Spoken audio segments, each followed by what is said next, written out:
because what is the Zionism with regards to a candidate? It's just a question I'm asking. You know what it is. You know what it is. Anyways, is that like a Jewish Israel or a majority Jewish Israel? Is that what it really means? Because I mean, it's it's a little spiritual. It's in the books. I'm just saying, it's sacred writing. Yeah, it's text. it's at the shores of Babylon. It's a Jewish Zion. It's a Jewish state. That's what it is. That's what it means. A Jewish state. But what does a Canadian politician have to do with the Jewish state? Nothing. It's all just rhetoric. Emmett, stop being a douche. Go with the title.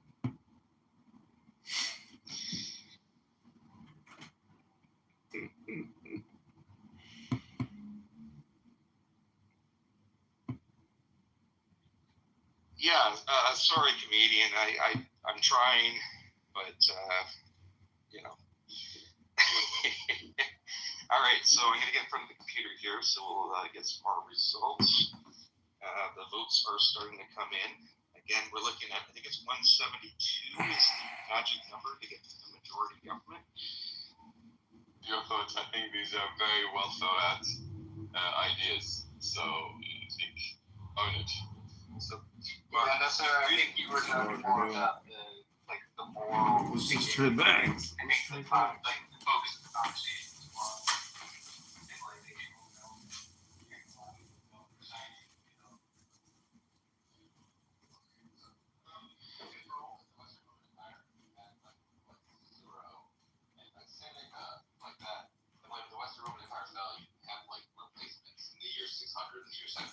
on So quite a long time to get people like Erasmus. And so That's suave. Big and powerful falls. Yeah, better to bring it. Covered. And I think that's going on here. And then even once it recovers, it's not as though that it's not the same as its old Disney moment very different those Western throne, but I mean, I've just never seen convincing evidence that the amount of trade and literacy and so forth in the Muslim world in the year 1450 was significantly different from 1250 or 1150. When was the Mughals? When was that? 1200s or 1100s? I think that right here. I mean, their peak, dominating Western India, I think that was a bit like 15. Mongols. Sorry, I thought you said Mongols. Yeah. Yeah, I think 1200 still about at 1700s, I think, when the British fully took over. Because that was kind of a golden age in India. Like it was pretty good there. So, well, I mean, yes, I think in the 1600s, the East India Trading Company had presence, but like very weak, subtle presence in India, and the Crown sent a message to like whoever who was managing the East India Trading Company, told them, look, can we add India to our colonial assets? And the guy's like, no, the standing army is 4 million people. I think they had 2/3 of the world's GDP at the time, so India was very powerful and very strong during the reign of Aurangzeb specifically. But he was so powerful and such a micromanager that when he died, just everything kind of collapsed. It took about 100 years for the British to fully take control. But India, in terms of wealth, in terms of strength, in terms of economy, in terms of scientific innovation, like they were very powerful up until the late 1600s. Bro, India is not a joke, man. Medieval India was crazy. If you go look up all those temples, the architecture, my God. There's this one temple in Sri Lanka. It's like built on top of a mountain, and we don't even know how they were able to get up. There's some weird stuff going on in India, bro. I'm telling you, man. That's okay. If you know me, I don't think Ben always says that, but man, I don't think Sri Lankans are going to be happy with you calling them Indians. Well, I mean, okay, it was during the time, I think it was during the Gupta period, so it was the same sort of empire. But there's the Kailasa temple in India, and then there's that temple in Sri Lanka, the Shugara, I don't know how to say this, Sigara. Just type in SUG temple in Sri Lanka. It's like on a mountain, bro. And there's no indication. How were they able to climb up? I'm telling you, bro, there's more temple structures. I think India has the most medieval temples in the world. Are you trying to suggest aliens or what's happening? No, I was just suggesting that the technology that they had to build that temple, the one in Sri Lanka, Oh yeah, I'm looking at it now. Yeah, that's very impressive. Bro, you go watch the documentaries and see the videos, bro. It's. I almost fell off my chair watching that thing. Because how do you climb up that mountain? Like, there's no ladder that you can use to. And how do you bring the stones to? Unless they had like some kind of flying device or something. It's ridiculous. I'm telling you. It's ridiculous. But it just the world was a big place. Medieval times was a big place. And like if you look at the rise and fall of civilizations, sometimes it's not so much that like they did something wrong for their golden age to collapse, but maybe they just like when you're looking at something for a long time and you just get too familiar with it, and somebody else will just come on and build upon what you started. And I think that's what led to the Renaissances in Europe. By the time you come to the 1500s, they already had the manuscripts from the Arabs, and they had manuscripts from the Greeks and the Romans, and people were trading, and they just built upon what these people were doing, and they took it to another level. It's like a progression almost. That's what I think happened. And then the Islamic sort of golden age you had to sort of take a bypass, go into the shadows, and then you start seeing the rise of the so-called Enlightenment, and then you have all these different thinkers in Europe. Yeah, but that's the thing. That's why I have a problem with this idea of a golden age, because when we say golden age, we mean a specific dynasty, a limited geographical location, and with relation to a specific observer as well. But like for example, the Safavids, which came up at about the 1500s, the third leader, Shah Abbas, again kind of left all the sectarian stuff, and he started first of all trading with Europe, but also like pushing into culture and science and innovation stuff in Iran around that time as well. So like that's nothing to do with the Abbasids. And the example that I mentioned of the Mughals, like it's different periods, different dynasties, and different times. And even though they all shared like an Islamic ethos, even though some of them were Shia, some of them were Sunnis, like that's why there is no such thing as a caliphate. It was just different dynasties that reached their peak at different times and then kind of collapsed for whatever reason. Oh, I wanted to say something also about the printing press, because the in Baghdad, in the Abbasid, the Al-Hikmah al-Bayt, I was reading a book that said that they basically learned how to make paper from a family called the Barmakid family. It was like some family in Asia. Yeah. And so they learned how to make paper from there. So then by the time you get to the printing press now, it's almost like I'm sure somebody must have realized, okay, well, we can make paper. I don't know how they did it. Surely now we can be able to start printing and mass producing, and then you had newspapers and so on and so forth. So that's just one more thing I wanted to mention before.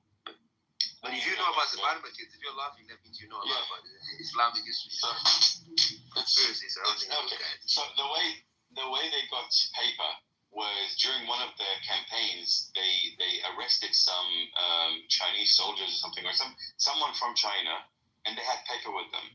And like the Abbasids were like, we want this, and so they made them train like local Abbasids how to make paper, and that's how paper came into the Abbasid Empire. But back to the Barmakids. So basically, when the Abbasid Empire came to power, it was initially a politically Shiite revolution. I don't know how deep to get into this because I don't want to bore you guys. But basically, that's why the Abbasid Empire came from Iran. And so the first 2 or 3 leaders of the Abbasid Empire, which is Abu Ja'far al-Mansur and Abu al-Abbas al-Saffah, anyways, 2 people, they settled in Iran before moving on to Iraq. And while they settled in Iran, they made really close connections to this family called the Barmaki family. And they became their confidants. And so when Abu Ja'far passed away, and his son Harun, who's like basically he's synonymous with the Golden Age. Yes, Harun He was Harun Rashid, correct? Yeah. So when Harun Rashid came to power, he was very young. I think he was like 17 or 19, something, so really, really young. And so the Barmakis took over as kind of like caretakers. and until he became in his like late 20s, he was fine with it because he didn't notice a difference. Like he was so wealthy, but then eventually it reached a level where they were actually more in control of the state than he was. They bought like a 500,000 soldier contingent from Iran and settled them in Iraq, in Baghdad. So that basically he had no power, and so he spent like once he figured it out, he spent 5 years trying to get as many of the like soldiers and generals and stuff under his trust and control as he could, who were like all Arabs, because again there was like a very ethnic or like a Persian versus Arab thing happening at the time. And eventually overnight he, like Harun Rashid, carried out a coup. Even though he was in charge, he carried out a coup against all the Bamikis. He killed them all. He had them cut up into beheaded and stuff, and stuck on the streets. The Risafa Bridge, which is one of the major bridges in Iraq, to kind of affirm his rule and to tell people like the Bamiki reign is over and it's in my hand now. So that's why when he said Bamiki, they're like, oh yeah, I know that stuff. Yeah. It's such a fucking trick, man. Like everything you read a little bit of it, and it just like completely opens a new world. Yeah, and then you get to Caliph Mahmoud, was his son. It's the same. So when you look at the transition of these empires, you also see a lot of infighting. There's a lot of things that contribute to the rise and fall of golden ages. And then you add in the Crusades with the Europeans and the wars that were going on between the Franks and the Saracens and the so-called blackamoors, and then you had the Umayyad. Like all these different things were going on at that time period. So, I'm just adding on to what you were saying, but it's very interesting. Like even Ma'mun, for example, Ma'mun was his father's choice. So Harun Rashid, before he died, he wanted Ma'mun to be in power. But, he wanted Al-Amin to be in power. But the other son, Al-Ma'mun, his mom was very keen on him coming into power. And because he was half Persian, eventually he became the one who was the Khalifa. And so that led to a whole list of clusterfucks, which again, maybe beyond the scope of this room. But yeah, definitely, all of these things, I guess, coming together, like the ethnic element, the sectarian element, the political element, the geographic element, all of these things come together, and then just incredible things happen. So it becomes difficult to say with any certainty that the majority reason for this decline or for this increase or for this whatever is that factor, because there's always so many factors at play.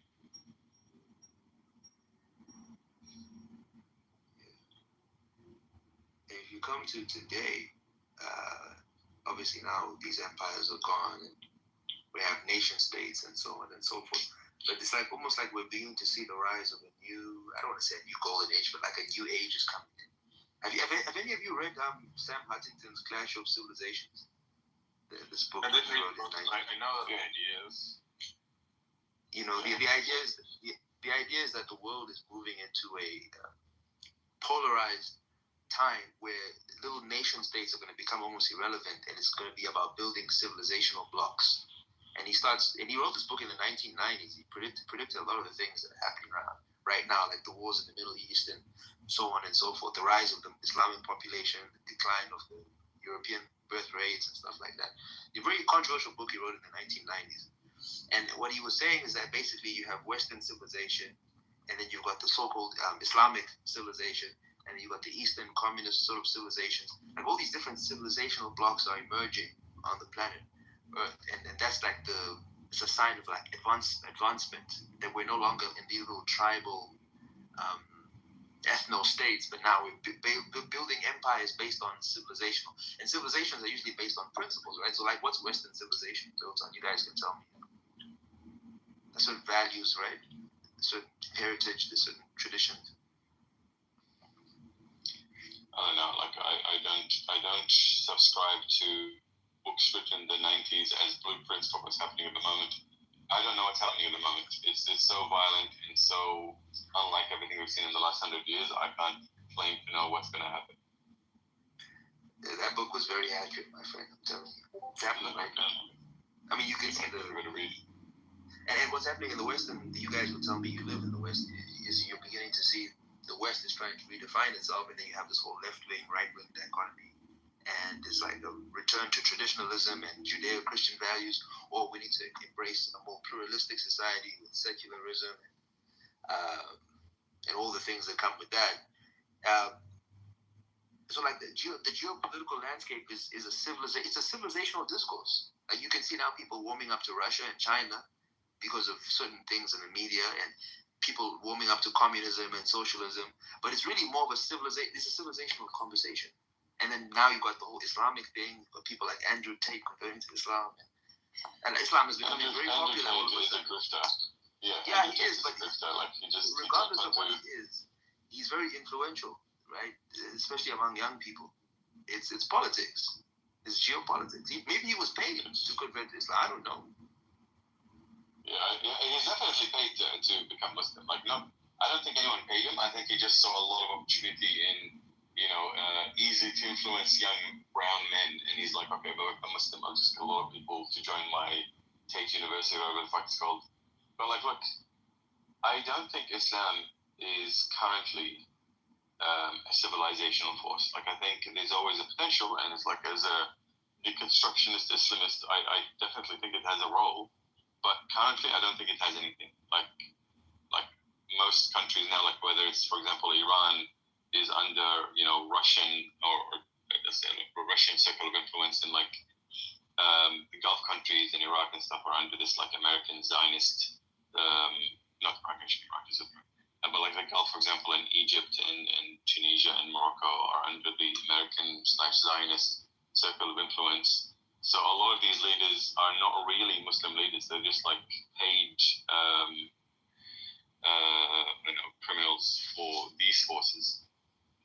And there is no wave, there is no movement. Like really the most promising, you could say, movement was the Muslim Brotherhood, but that's getting shut down and banned in most countries now. So like that's really impacted how Muslims think of themselves as a civilizational force. It's because there's no one to carry it. The principles are all like impractical or outdated or kind of very heavily influenced by 1950s, 1960s left-right discourse. So like we need new leaders, we need new thinkers. I don't know how that's going to happen.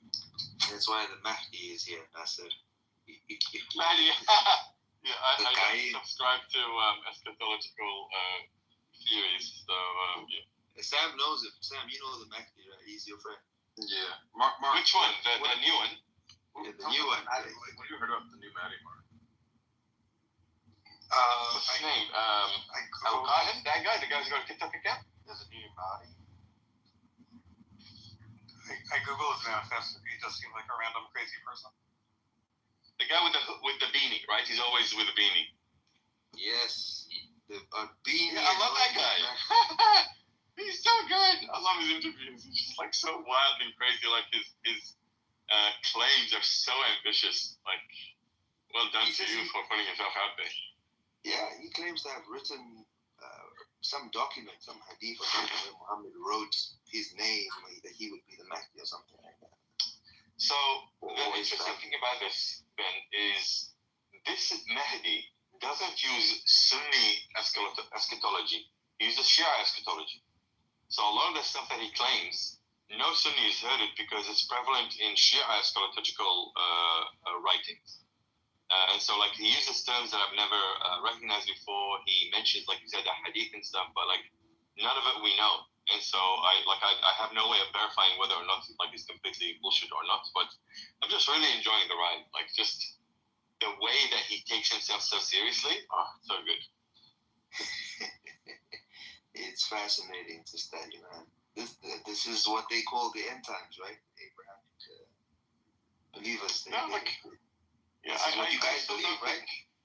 I don't. Look, I think the end times, like I said, 100% fascinating. But like the end times is an eschatological theory that there are signs for how the world ends, and when you see these signs, it means the world is ending soon. But like these signs have been coming up since the death of the prophet, right? So one of the first signs is when the prophet dies, then the end times will come. So I think like the world will end when it ends. I don't think we have any signal or anything that we can tell this is going to happen. Oh yes. So I think it's I think we should hear the words of the Mahdi himself. Is that every time one of the messengers were sent, the people belied him, mocked him, and rejected him. Jeremiah the prophet said, I am ridiculed all day long. Everyone mocks me. The scholars of religion, the Pharisees and rabbis, the preachers and priests were the greatest enemies of the messengers of God. As Jesus ﷺ said, but woe to you, scribes and Pharisees, hypocrites, for you shut the kingdom of heaven in people's faces. For you neither enter yourselves nor allow those who would enter to go in. And when the Arabs mocked Muhammad sallallahu alayhi wa alihi wa sallam, Allah subhanahu wa ta'ala said, never comes a messenger to them, but they ridicule him. And no. Alright, well, they're all wearing black beanies, all the men. Apparently that's their thing, black beanies. He seems to be taking himself really seriously. His YouTube channel is called The Mahdi Has Appeared, is his YouTube channel, which I'm going to subscribe to. Yeah. Look, if you're in that world, I do think that you should listen to him. He's got very interesting exegesis of scripture, and he's got very interesting stories from Shia tradition. And, I mean, he's just like another imam or preacher, if you ask me. That's just how I see him. He's very calm in the way he sits down and very calculated in the way he explains himself and so on and so forth. But if you're outside, like for me, I'm not in that thing anymore. I'm not really in the Abrahamic faith anymore. I'm just watching and I'm like, okay, well, let's see who's back. Because this to me, this is all political. Like at the end of the day, the Mahdi, the Messiah, these are all political figures who are supposed to come in and usher in some kind of golden age, and people are supposed to rule over us from Jerusalem or wherever they're from. It's politics. So who's financing him? If he succeeds, let's say somehow he was able to get the whole world to believe on him, or most of the world to believe in him, right? In the Abrahamic faith. This is what's going to happen? People are going to start following him, and they're going to build a new temple, and they're going to destroy the Kaaba, and all these prophecies are going to be fulfilled. And then the golden age comes in, and all of a sudden now we've got 0-point energy, and we've got flying cars, and he's developing his own electric cars. And I won't be surprised if these are the kind of things that he attempts to do.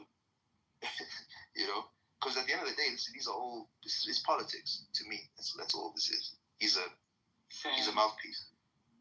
Can I play the real Mahdi? Yeah, sure.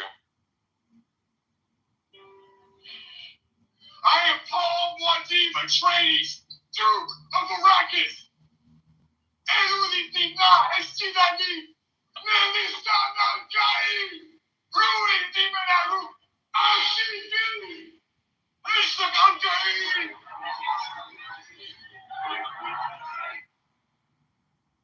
Nice. Great movie. None of you can stand before me. You cannot speak. You have to kill me.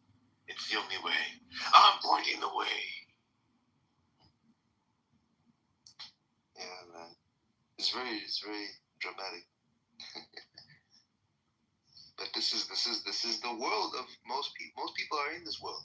It's like I don't know how to explain it to you guys. Have you ever been a religious person? Because I was, and then I moved on.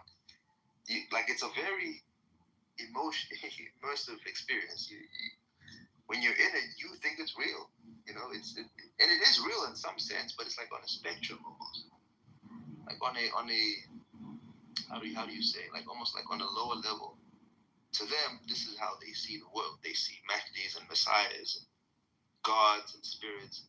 But then when you start maturing, you start seeing what it really is, and you start seeing the politics, and you start seeing it's about leadership. It's about changing the world. It's about building a better world, golden age. It's about perfecting the human being, right? If you study Judaism and they speak about Adam Kadmon, man perfected. It's about perfect and tikkun olam and all these things. You ever studied these concepts before, Sam? Rectifying the world and making the world a better place. No. I thought you were Jewish, bruh. I'm an atheist, bro, which is the most Jewish thing to do in the world. Anyway, it's these are just concepts at the end of the day. Just concepts. But that movie was dope, man. That the Dune movie is heavy. I enjoyed it. Both movies. They're literally amazing. Frank Herbert is very influenced by Islam, and you can tell. But it's like not in a. You mean the Mahdi and the Jihad? That? It's all. If you read the books, it's just like everywhere. So, Ben, I know that you're being accused of Afrocentrism and stuff. What's some stuff that makes people accuse you of that? Not me. I tend to be very historically sound in the information I present. But usually, if you say things like, the Egyptians were black people, and you don't explain which group of black people, because not all black people were Egyptians. And my people were Egyptians. I don't think that Egyptians were Bantus. But if, when you say things like that, then people accuse you. Or you say, I think if you say, like, do you think if you pulled a person who lived like anywhere in the Middle East or Africa in that time period to like do you think that people today would consider them all? Maybe by American standards, I suppose. I mean, if Beyonce is considered black, where I'm from, people would think she's mixed race. Where she looks. I think that the people of most of the pharaohs looked like North Africans today. They look like Copts. They look like vaguely northern African. So I think the Egyptians look like. Now there probably were some kingdoms, like for example the Nubians. I think took over Egypt for some time. So there was literally some kingdoms where there were just black people ruling Egypt. I think the majority was just North African looking people. I think even in like Old Kingdom they like traded. Yeah, there was a lot of like I don't know. There's probably a lot of like basic. Well, they said they came from the south. The king, his name was Menes. Nama, some the Egyptians called him Nama, the Greeks called him Menes. He came from a place called Tinis. And Tinis, if you go look it up, Manetho says that it was in the south.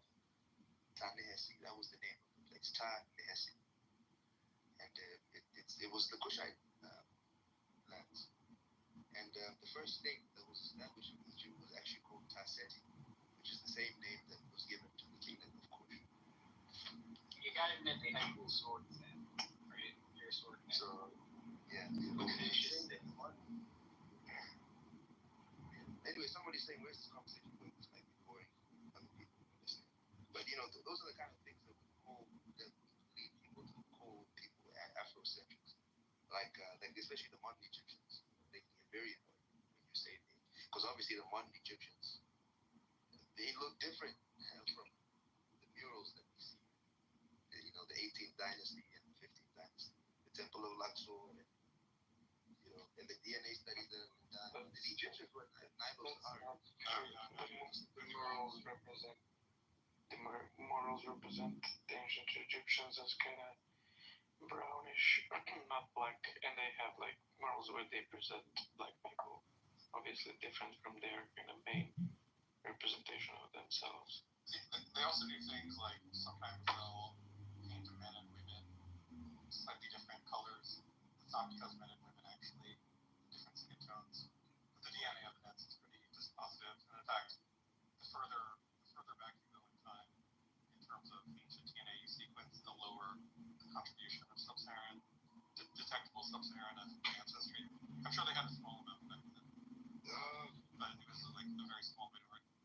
Yeah, I do get out the way that the paintings show people's skin colors quite a bit. It's like, we know there's so much variation in art. They showed it correctly. Like the skin color that they show is basically the same as the Arabs today. Like they're all this like Semitochromatic like group or whatever. I mean, it's not just the skin color. You can see the hair. Can you see my profile picture right now? It says Amenhotep III. It's clearly an afro. It's like, bro, there's so much evidence that those people were black Africans. That was like It's a fragmented painting. I mean, I can get you others. Yeah, but doesn't that look more like a headpiece? You know, type in Ahmose the First. He's the founder of the 18 dynasty. Ahmose the First. Like, you don't need to have a. I can show you the genetic studies as well. They tested the PTR, the PTR, whatever that means, PTR. They tested the haplogroups. They tested mummies. They even found 1,000 mummies at Adaima necropolis. And those, the dental morphology of those mummies matched tribes in East Africa, so-called sub-Saharan. I mean, I googled it, but like almost everything I'm seeing has a headpiece. Yeah, I mean, it is healthy that a black African man. That's not even something you need to think twice about. I'm not even against you saying that. Yeah, like, Have the match modern day Egyptians at all. And as I said before, the further back you move, the less they resemble them. And I mean, the somatic DNA, while more telling, it's rarer. But I mean, what somatic DNA we have from ancient bodies from 3,000 to 5,000 years ago, like, just is very obviously completely different from the sub-Saharan African population, and is, as we would predict, very similar to ancient Lent populations, because they are, after all, raiders. When they have murals that compare ethnic groups, like they have murals that are, the paint is still extant, where they're like, okay, let's represent, like the Mediterraneans here, let's represent like the Nubians here, and let's represent us there. And it's like 3 different skin colors on the mural. Like the Nubians are dark, like the Egyptians are kind of brownish, and the Mediterraneans, like Greeks or whomever they were painting, or some proto-Greeks, are presented as lighter skinned. It's like, okay. Like, Yeah, but the point is that, like, we see all kinds of examples of artwork like that, where the skin colors are, like, the differences are, like, exaggerated. Like, I don't know. I just don't know how much you can trust stuff like that. Like, Mark, were those Levantine? Yeah, Mark, the study that you're speaking Well, about. definitely not. Are you sure? Wait, how do we know? because we have very complete, essentially, samples of somatic DNA, and it really, really closely, the population that it most closely resembles, and is, in fact, almost indistinguishable from the modern-day Samaritan peoples, who are, olive-skinned, I guess, but obviously not black. Yeah, the Levantine. But they have formed. They were not black. They were not black. Except for maybe, if you want to talk about the Natufians, there is some debate about they were, because they have. Go far enough back, they were. Yeah, sure. If you start going into like pre-history and stuff like that, that's when you start talking about the Natufians and other things.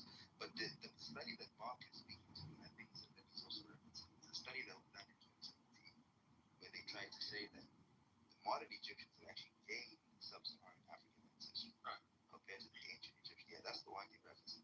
And that study has been so deeply attacked by so many scholars. It's Christopher Earhart, even Zahi Hawass has tried to push back against that study, because what they did is they tested 155 mummies, but of those 155 mummies, only 4 of them were used as evidence to support those claims. And all 4 of them, I think only 3 of them were from, 3 of them were from Ptolemaic times, when Greeks and Romans were living in Egypt, and then 1 of them was from the pre-Ptolemaic period. So you can go look up the study, the 2017. It was called the Fayum study. And Fayum was a Greek study. Like, this is the thing about. Sorry, Mark, I don't want to interrupt you. This argument. We can go, for 10, 15 minutes. I don't want to sound like we're being combative. It's just there's a lot of information that people need to understand talking about who the ancient Egyptians were. So yeah, go ahead, Mark. I don't know if we're talking about the same study. This one, I'm going to speak from 2018, which is close but not quite 2017. They're definitely using more than just, they're definitely testing more than 3 or 4 samples. I mean, I think it's something like 70. I'll have to open it up and look. Basically, is it the one from Fayum? I'm Googling for 5. I'm not seeing it appear, but maybe it just doesn't appear in the proper text study. Anyway, hold on, give me a second. Hopefully I don't make phone. Yeah. Because many studies, there's another study that was literally quoting what the study says here. It says that such proportions are termed superegoid. That's the term that they use to describe these limb proportions. They match the people in Sudan, South Sudan, and Sudan. And then you have the ecology test that they tested with the hair samples. And then we have the melanin dosage test that Sheikh the deal with in 1960. So who are the people that you're referring to who are doing this, whatever studies you're referring to? So the first one I mentioned here is called pre-dynastic Egyptian stature and physical proportion. I'm putting the name of it in the chat now.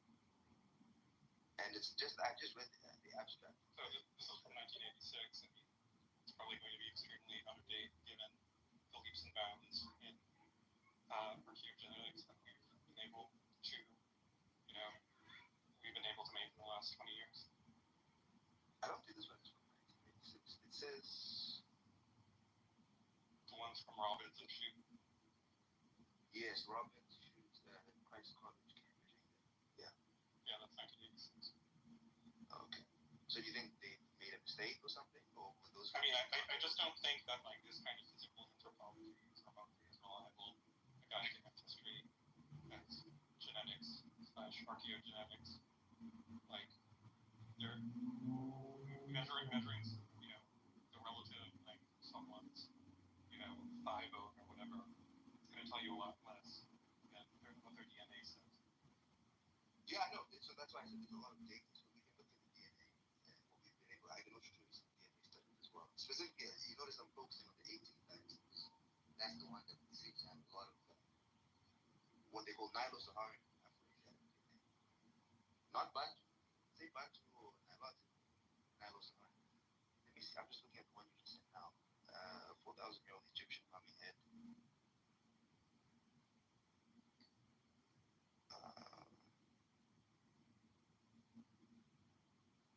Is this one mummy?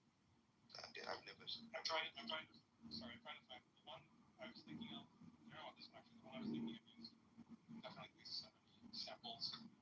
Trying to find it though. So I might take a second since I can't really talk and Google effectively at the same time. That's fine. I got it before, so I used to have a whole list of studies.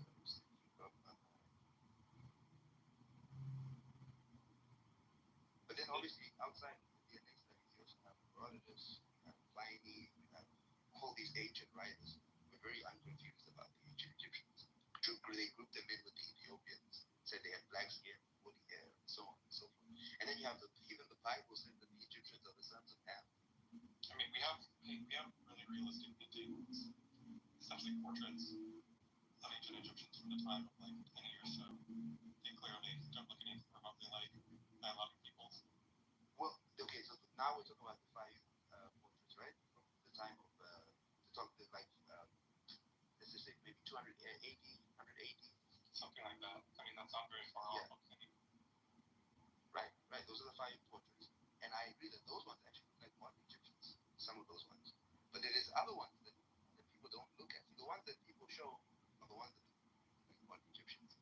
But there's other five portraits that look very much like the Nubians in Aswan and Nubians in Sudan.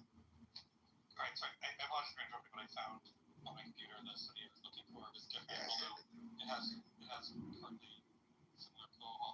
partly similar quotes. Let me find it. So Egyptian nature communications.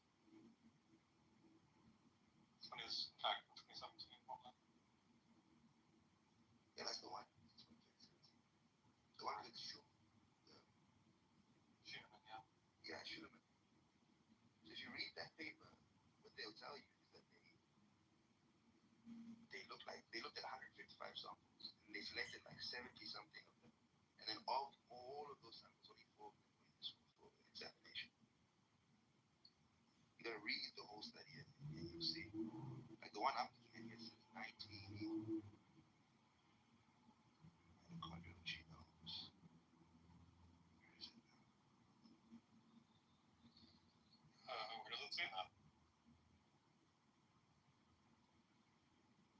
Sorry, let me just get it up again. My screen is frozen.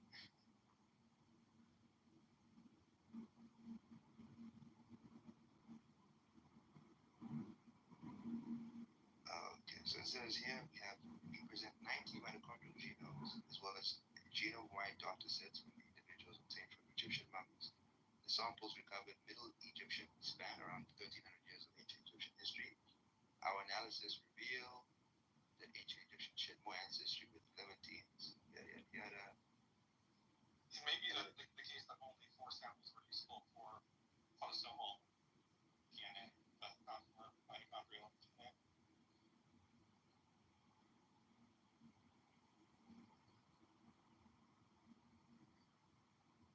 Maybe Even that, I'm not. I actually before that so everything.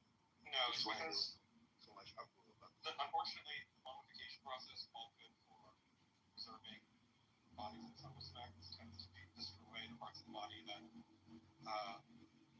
usually harvest autosomal DNA from, or at least archaeogeneticists do. So it's really, really hard and uncommon to be able to get autosomal samples from ancient mummies, although we can still get mitochondrial samples.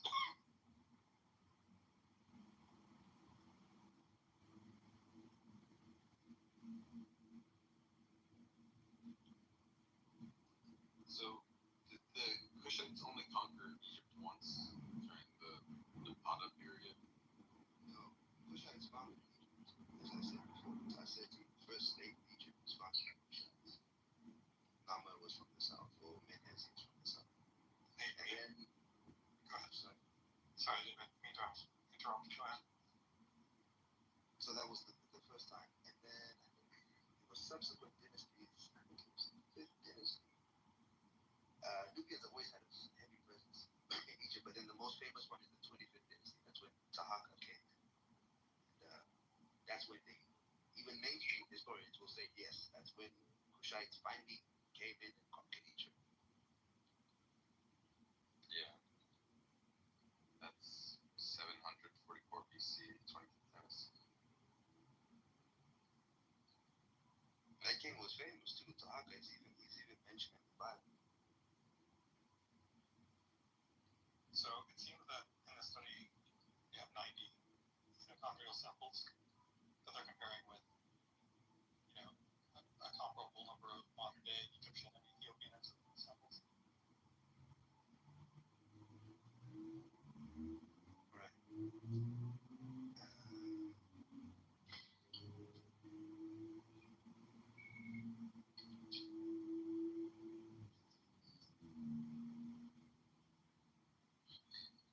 So we know that given that the 25th dynasty was black people, they were pharaohs for at least 100 years. So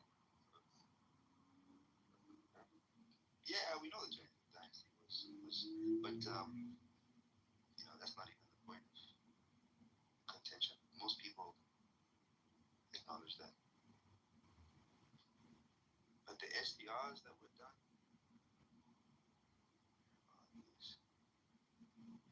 I used to have so many of these things.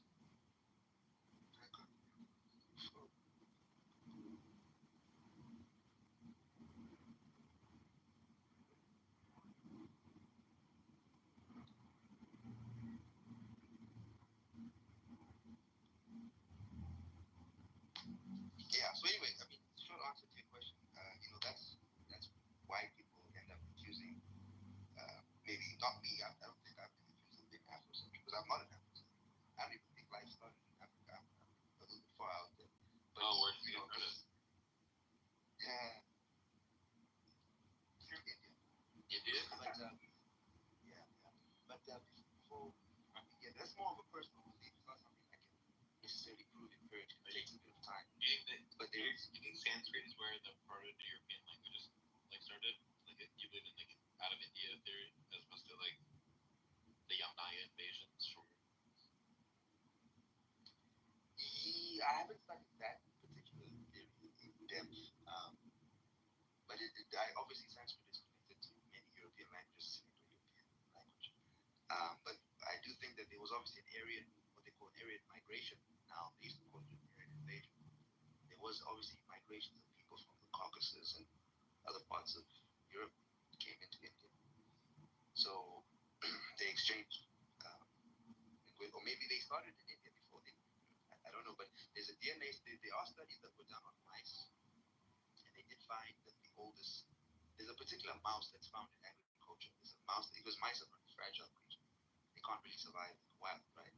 So when you see that kind of mouse, you know that it's agriculture. And they did some DNA sequencing of this particular mouse, and they found that the oldest mouse was found in India, and it goes back like 500,000 years, which means that agriculture had to have started in India based on this study. That's one argument that I'm still researching. Go ahead. Well, not that I disavow you or anything. I don't care. I think it ultimately matters that much, but you do seem like a bit of an Afrocentrist to me in that you want to claim various civilizations for, sub-Saharan African ethnicities that are not in fact sub-Saharan African in ethnicity, and want to claim, arguably want to claim civilizational achievements for that group more than the historical records might necessarily justify. Well, he's only trying to claim like the earliest pharaohs of Egypt. He's not trying to I said it might be. I said that the ancient Egyptians were Nilo-Saharan culture, Well, which is linguistically proven already. okay, well, Afrocentrism doesn't mean Bantu centrism. I mean, the Bantus are not the only sub-Saharan African. Right. But hold on, but Mark, who is he claiming? Besides the early Egyptians, is he claiming? He's not claiming Indians or African. Right? Yeah, it's Well, I didn't accuse him of. There aren't that many Afrocentrists who want to claim Indian as Which a way. is a really fun one. Well, I mean, believe me, they are. They are Africans folks who try to do that. I mean, just like various African civilizations or societies having like advanced knowledge that was later forgotten or maybe even stamped out, like the scholars of Timbuktu having access to like advanced mathematics. They just said, I remember in a previous room, he from a long time ago. It's been a long time since I've seen. And again, I don't mean to be wagging my finger. I don't think dislike you or anything, and I'm not trying to make fun of you. But like, I think you have beliefs about like, that one tribe, the Dogon, having advanced like astronomical knowledge that couldn't be accounted for through ordinary means, that sort of thing. Aliens. Wasn't there something weird with the Dogon tribe?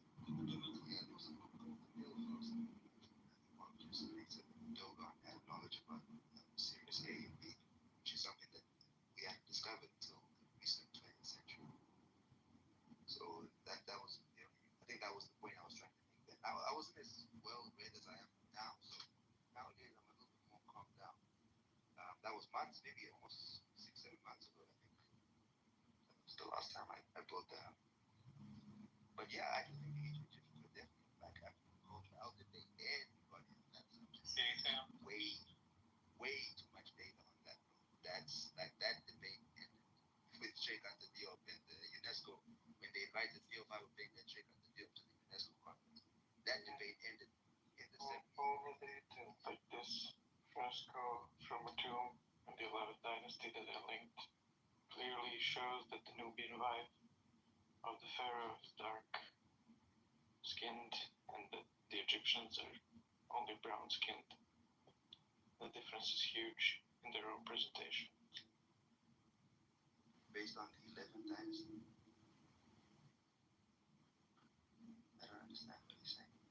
He's saying that some 11th dynasty king had a Nubian wife, and they didn't the Nubian wife as being very dark skinned compared to the Egyptian. Have you seen one of the founders of the 11th dynasty, Mentuhotep II? He's darker skinned than most Nubians. Like, not all Nubians are dark skinned, not all Egyptians are light skinned. Like, people come in different shades. There's this obsession with trying to, because the thing is, if Egypt was black, then that means that a lot of what we've been told, No one is obsessed with why, I don't know why they interrupted me. I didn't interrupt it, but I'm just making a point that, there's this, it is an obsession on both sides. There's like black people want to see that Egypt was black, and non-black people really like Egypt to not be black, because there's this idea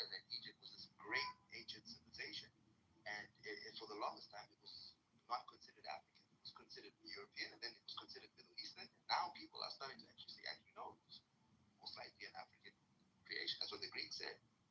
And so, that go ahead. Yeah, no, that's true. Like, no one like has some like bad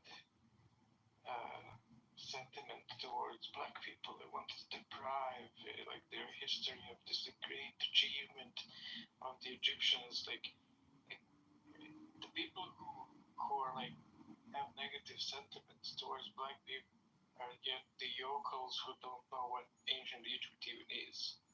Like, and the people who are like out here, denying the whole tap revisionist pseudo history are not like you're obsessed with like downplaying black people ancient achievements, but are like at best what people like that, or I should say like us, can be said to be obsessed with is mainstream historical facts and like not letting people do historical revisionism easily and like just denying mainstream history with some ridiculous like obviously ethnically motivated theories. Well, go ahead. I basically think that what's it called? I have no issue with Egyptians being black if they're black. Like you telling me that the 25th dynasty was black, I'm like, oh cool. The 20th dynasty was black, nice. Like I have no interest in. Why would I care? I don't think I'm Egyptian. It's not like no skin off my back. You know what I mean? So I'm pretty sure most people who are really into ancient Egypt and who are going to deny this kind of like hotep adjacent narrative, like are also going to be into pointing out some interesting facts about sub-Saharan civilizations that are never talked about. It's like, oh, did you know that there's actually like various ancient kingdoms there? That like they had more advanced metallurgy in sub-Saharan Africa than like in the Middle East. The Iron Age came there like um, way like before, like on the historical timeline that it did like in the Middle East and above.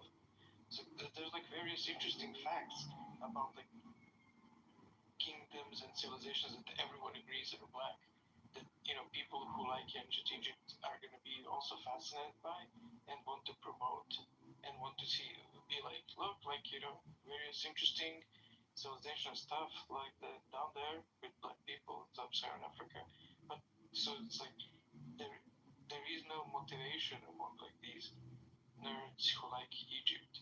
Like, oh, we want to deny that black people like were actually the Egyptians. It's just the fact that the Egyptians weren't black, like they were brown.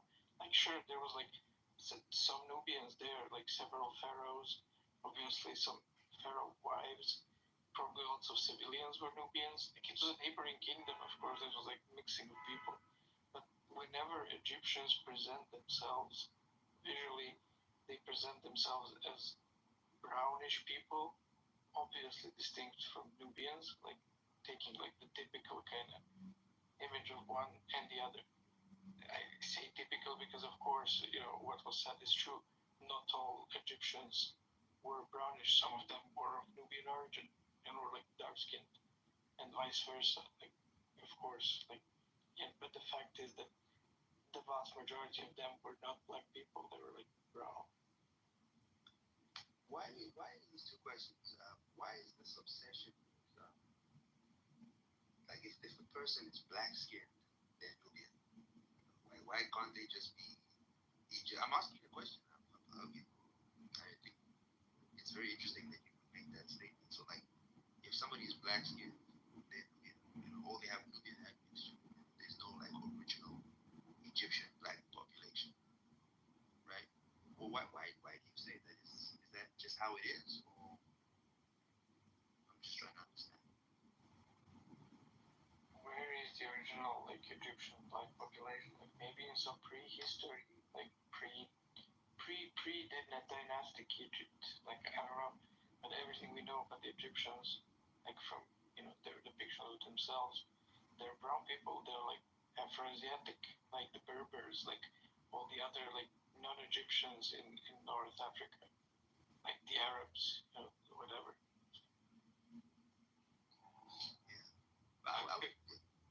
Go ahead. I'm curious about your India theories. That seems like less contentious. Do you think that humanity started in India, or that civilization started in India? It's obviously not something that I can empirically defend. Yeah, no, just give me your guesses. Yeah. I'm not gonna jump It's just my own personal beliefs. I think that possibly humanity started in India. Possibly. So, one reason why like Darwin thought it started in Africa before we had any sort of DNA stuff was just that's where the great apes are. So we probably evolved near where our closest ancestors live. You know. What do you think about that? Just that basically what Bowser. Yeah. Because of the great apes and the hominids and so on. Yeah, I mean, like we obviously are very closely we look a lot like chimpanzees. So like probably we evolved here where the chimpanzees live. Yeah. So let's just make it to. Yeah, I mean, it's a good theory. It's a leading theory that doesn't deny the veracity of those claims based on empirical data. I think that the reason why I would reject that is because I have more out there beliefs about what the human being is and where we came from. Because I have so much respect for the spiritual traditions in India, I tend to sort of go with those kind of the information that appears to have come from there. That we had different shapes and sizes, and that there were like even etheric forms that we had. Green-skinned people, and these are like stories that I've read from Indian texts, the Puranas and Mahabharatas, and then even the theosophical texts that emerged later from Blavatsky and so on, and other people. And then obviously like I think India has a very old calendar system. Like they count, they've been doing this for at least 1,000 years that we can trace. They trace humanity going back 300 trillion years. Like what? And they call it a night of Brahma and so on. So like how they where do they get these ideas from? It could be that they just made it up, right? Which is what I guess most empirical people would do. But I tend to think that there's a lot more to the picture. And I won't lie, a lot of this is also coming from theosophy, which is I do tend to take Blavatsky's information very seriously. Things that she said she learned in India, in Tibet, the root races and stuff like that. But these are just my own sort of beliefs. These aren't really things that I go around trying to defend. So I'm sharing them because I think that you're cool guys. I know people are listening to me right now. All the credibility that I had gone out the window. No, I think and the way, like, you see, like, the way people engage with Mark, I want that kind of respect. That's actually why I stopped going into some of those other ones, because I tend to share too much of myself, and people stop taking me seriously. So sometimes I wish that people would engage with me the way they engage with Mark. But yeah, these are some of the reasons why I take India very seriously. And then there's the study I found on mice as well. And I do think they also say that the oldest language in the world may be Tamil. I don't know how they figured that out. What does it mean? Tamil is it. What does it mean for one language to be older than another? It could mean that those people are an ancient culture, right? Their language is the oldest. I don't understand what it means. Which to be older. They're like clearly Tamil has evolved from the Tamil languages. Are you saying that it sort of froze in time earlier than other contemporary languages? I mean, clearly not the first language that human beings ever spoke.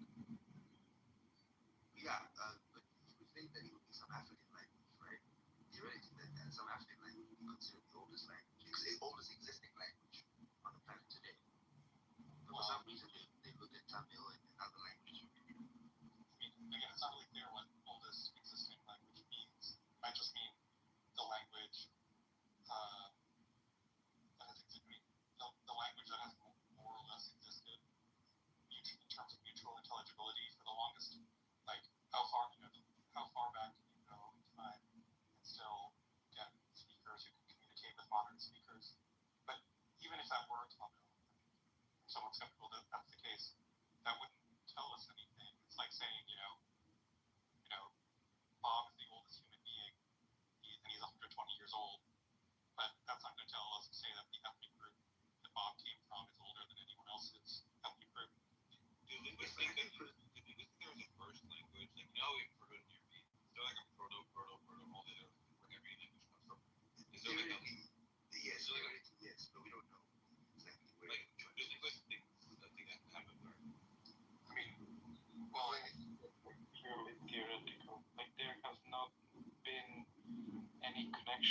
between like the language families that they've been managed to find like been trying to tie down, for example, the Europeans with the Afro-Asiatics. Like they know that those two are families, but they haven't managed to like find a route connecting the families together. I mean, there are certain words that span the families, but they're usually linguists don't really want to claim that they show for language maybe they're connected to something else, like words like mama, for mother, and similar like kind of variations of that. Because when I say like, well, probably it has something to do with babies babbling, like not really like a nation's language. The historical linguistics doesn't really work past the 6 to 10,000 year mark, if it works even then.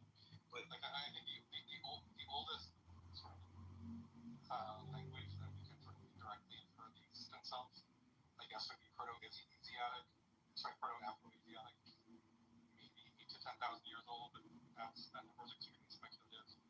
And we definitely can't go back like 50 to 100,000 years. And of course, I'm sure human languages are at least 50 to 100,000 years old, if not like 200 to 500,000 years old. But aren't there like population bottlenecks that are like really extreme that happen in history?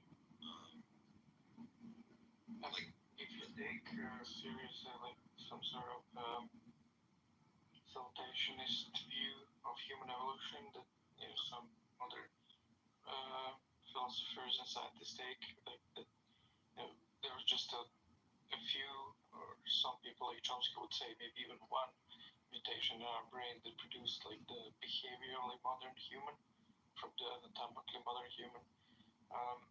That would mean that like Homo sapiens, like, as we know it, as we are, starting with one person, and like descended from that who first had the mutation, and that their descendants carry the mutation, and we have like behavior the modern humans from there. So like those populations would need to communicate somehow, I guess. They would have some. That would be the proto language, however they communicated with each other. So, okay, 74,000 years ago, there's the Toba catastrophe, where there's from like 2,000 to 10,000 breed individuals that survived. I mean, this is debated, but it's like a thing that's, and if that's true, then like a bottleneck of that sort should cause there to be just a. I mean, I guess the 10,000 don't have to breeding individuals don't have to be isolated, don't have to be in the same place. So, I guess it doesn't need to be that there's the one language. There is like a weird, I remember way back in high school, professor mentioning some analysis that's like very, very loose, like it's not really a basis for anything like a strong claim. But they did like an analysis of vowel evolution. They kind of took their best theories in how vowel evolution functioned in various European languages, like from the Proto-Indo-European and then Indian languages, and saw this kind of like similar kind of best theories. Okay, we have like some Proto-Afro-Asiatic. How did the formation of the words, how they're pronounced, develop throughout all these languages that are Afro-Asiatic, and they took some kind of vague generalities in those processes of evolution of like word formation and vowel formation, I guess.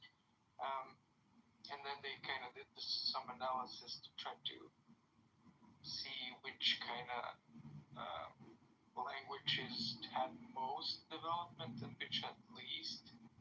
And allegedly that mapped on to the typical kind of view of the journey out of Africa. The most development of like kind of, I think the criteria was basically came down to like specialization of vowels, where like you have the American, natives, especially Hawaiians, for some reason having the most kind of quote unquote developed language which is meaning like the most far off from what's considered to be the original kind of communication of humans, whereas the Africans, sub-Saharan Africans, have the quote-unquote least developed, i.e.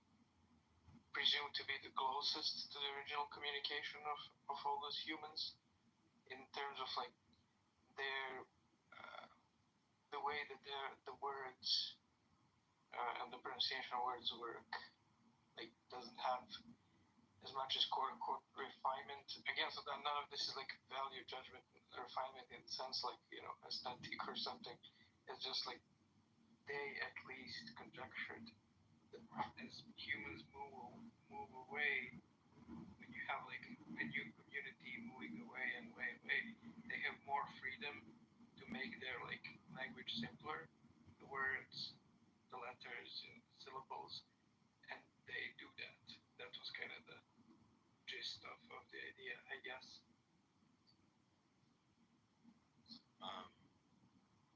I wonder if the Neanderthals and Denisovans influenced us linguistically. That would be pretty interesting if that happened. I mean, if Chomsky is right about his mutation in the brain producing our universal grammar kind of thing, probably Denisovans and Neanderthals didn't have language. Probably they had like some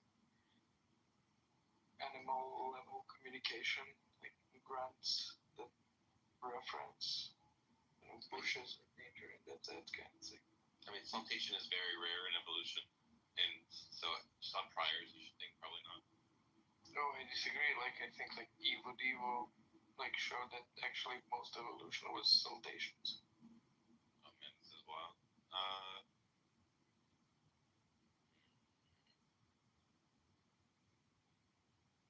Yeah, I mean, honestly, when we breed cattle for certain traits, do you agree that they're not like finding rare monsters, but they're just taking small differences in cattle, like in size and horn shape and stuff like that, just slowly enhancing them? That's what we're doing with cattle when we breed them. Well, I mean that's low level messing with DNA, but what they found out in Evo Devo in like recent decades is that like lots of evolution. I mean, the main point is that like there's peripheral genes and there's regulatory genes, and the regulatory genes function as if you had one of those like books, choose your own adventure, and like if you make a fork on that part, like it changes a huge deal down the road. And so when mutations happen on these regulatory genes, like that leads to some pretty big changes.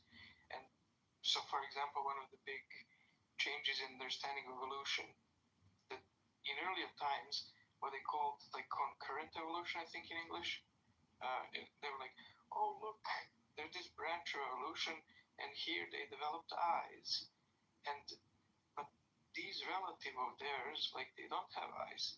But look, this other branch of evolution that's not connected to this previous branch, they also developed eyes. Huh, curious. You know, it's like, and their predecessor didn't have eyes. How did that happen? Like, you know, evolution just randomly developed eyes here and randomly developed eyes there. And then they saw that actually, like, all bilateral animals have the same set of regulatory genes. It's like set of, I think they're called hex genes, like when you Google to see more about that. Or yeah, something like that. And they saw that actually this like worm from which all bilateral animals come from already had like kind of like set up for things like eyes, appendages like legs and wings, etc. And like all of the variation in all bilateral animals that exist comes down to just like shifting the regulatory genes that we all share. So it's like what they saw is that these concurrent evolutions weren't at all like, oh, they gradually developed eyes here, and just so happens on this other, you know, branch of the evolution tree, they happen to also evolve eyes there. Nope, like mutations because a mutation hit the same regulatory gene that's there, like since this like worm. So one thing that your model has to account for is why we have like in linguistics there's like phonology, there's semantics, there's syntax, there's pragmatics. We seem to have the psychology related to all four of those different domains of linguistics, and one mutation doesn't seem plausible sort of thing that could give us different psychological relationships to those four different domains. You know?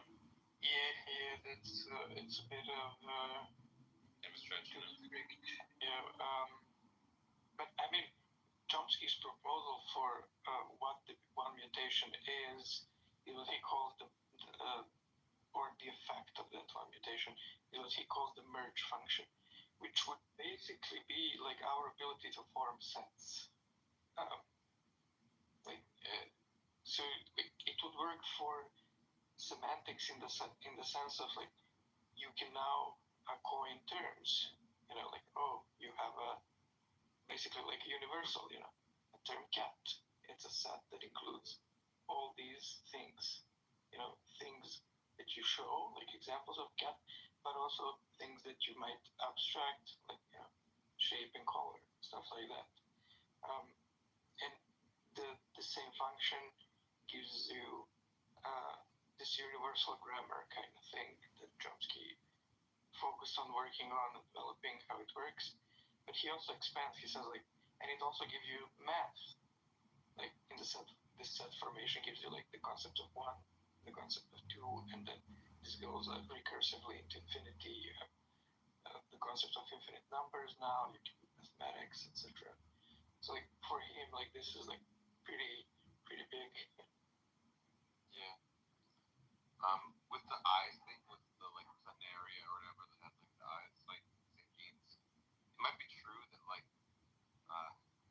basic eye plan is common to all like chordates or whatever, but it's not as though that very basic animal with eyes had the kind of eyes we had. You still needed to mutate them to like, give them eyelids and irises and pupils and eyeballs. Like you know what I mean? Like our eyes are nothing like that sort of like proto eye having ancestor. So like there had to be tiny mutations along the way. Because you can't just turn on the regulatory genes and boom, you get an eye. Yeah, those things would not be sultationist. I mean, like, the video stuff doesn't say like all acquired traits are sultations, but it says that actually many of them are. Lots of them, like lots of the ones that we thought, we're like, oh, isn't it neat how this gradually here like turns out that they were sultations. I mean, there's like all those weird stuff, like from that song, that example that where I heard it first time of some sort of proteins that in the human fetus are responsible for developing the eyes. They interact with like various stem cells to like participate in formation of eyes and whatever, like during organogenesis and whatever is happening there. And you take those proteins of humans and you pump them into the rear end of a fruit fly fetus. The fruit fly fetus ends up having two sets of eyes, one on its head and one on its butt. And it's like, and of course it have like the fruit fly eyes, doesn't have the human eyes. But it's like weird that works. Yeah, very good for stuff like that. Another evidence for why language can't be a sultation event is that if you like knock out Wernicke's area or Broca's area, it just does different stuff to your language ability. And there's another thing that some people just like lose the noun knowledge or verb knowledge and stuff like that. So there seems to be like specific parts of the brain that like handle verbs versus nouns, like also stuff like that. Oh yeah, and one of the reasons why I like find Chomsky's view I guess the elegant would be a big, an appropriate term here actually. So he thinks that with this single mutation happened in the brain, or like in DNA that's responsible for brain development, the effect branched out through the brain in various neural structures. And, obviously people were like, well, wait a second, like how can a single mutation on a simple thing have a branching effect, like in a pretty big structure, biologically? And his analogy is to snowflakes forming. Is like it's obviously the case that there are certain natural laws that make things take very complex physical forms and branch out, even without any DNA to guide such, a formation. Like when you zoom into snowflakes, like there's no DNA telling the snowflakes, oh, take this form, no, take that form. But due to just interaction of some basic like natural laws, they tend to form like these very complex structures that branch out and that like have all these different forms amongst each other. So something similar, his view is, happened to neural structures in the brain. There was one mutation that produced this like merge function that happened to produce like this branching out effect of changing neural pathways that allowed that like influenced several parts of the human brain and allowed us to have concept formation, grammar, mathematics, etc.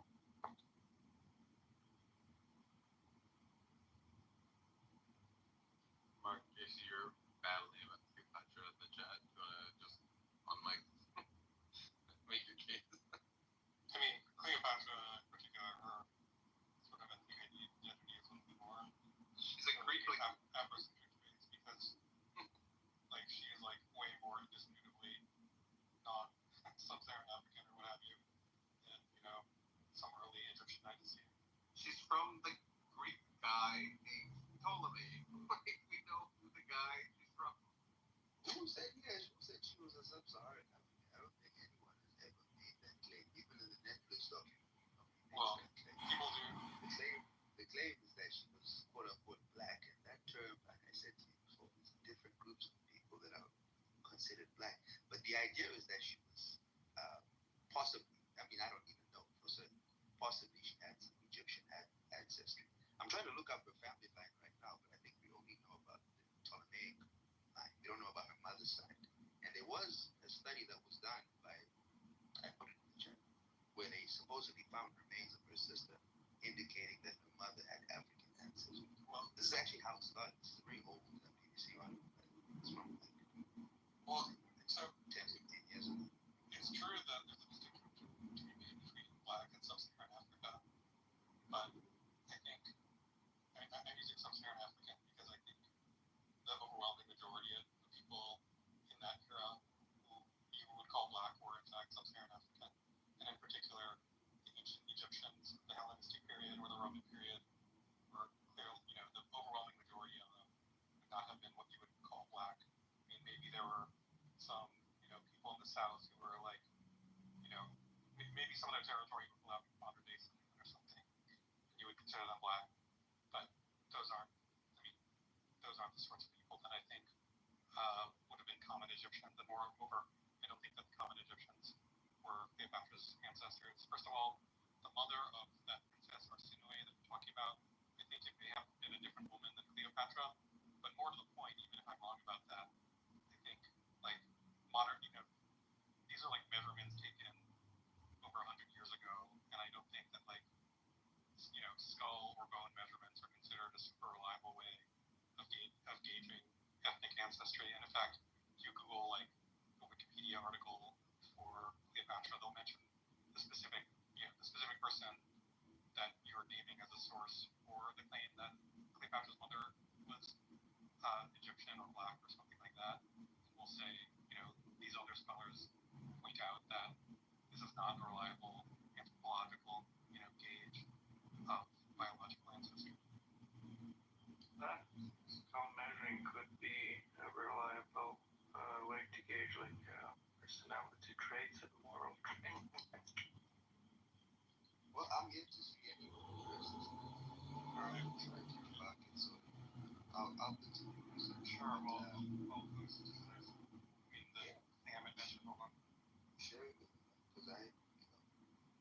honest, I think she was definitely Macedonian, you know that, and possibly she had some ancestry.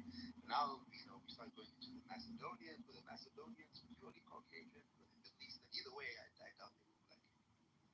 But you know, the fact that this woman in my bio, I don't know if you can see my bio, she's the one who was casted to play Cleopatra. The fact that her playing Cleopatra was so controversial. If you ask me, I think it's totally ridiculous. You know, I think it's more than likely the Macedonians did look like her. Maybe they shouldn't have called her black. That's what people should have said. Just say that she doesn't look like Cleopatra. It's obvious what the issue is. You know, people don't like this idea that it seems like we're trying to sub-Saharanize the civilized world.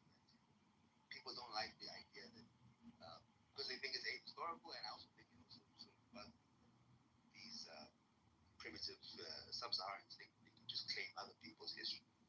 I get that I would be frustrated, and I do get frustrated. That's why I have a problem with the Israelites and these other races. But the facts are the facts when it comes to Egypt. And I actually, one thing we do agree on is that during the Hellenistic period, I don't think the majority of the Egyptians were black. And it's actually, what's his name? Is it Pliny? There's a source that we have where they say that during the Hellenistic period, there were 200,000 Egyptians who fled south because of the invasions that were coming into Egypt. So we know that people fled Egypt and went south, you know, by the hundreds of thousands. So I won't be surprised at all if he's no longer black anymore. But of course, they were still black people then. It's no longer a majority. So, I mean, the reason I rank low this is not because I think that black and or sub-Saharan African people were more primitive than Egyptians or other civilizations, and thus it's unfitting for the one to claim the legacy of the other. It's just because it has nothing to do with primitiveness, whatever the word is, or advancement. They just don't like, obvious rewriting of history and really, blatantly ahistorical and scientifically illiterate ways. And I think that's what most of these claims amount to. I'm going to say primitivity.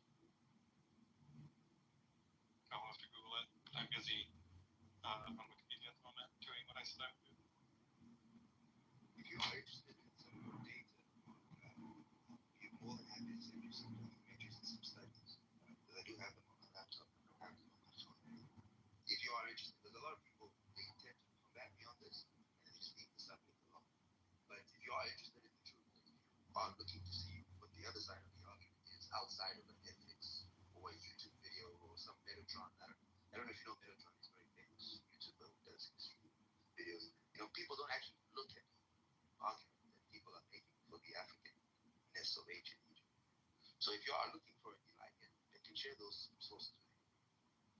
Because it's heavy, man. This is just way too much data, in my opinion. And of course, what do I know? Right? I've already kind of discredited myself because of some of the things that I do. But have an open mind. That's all I can say.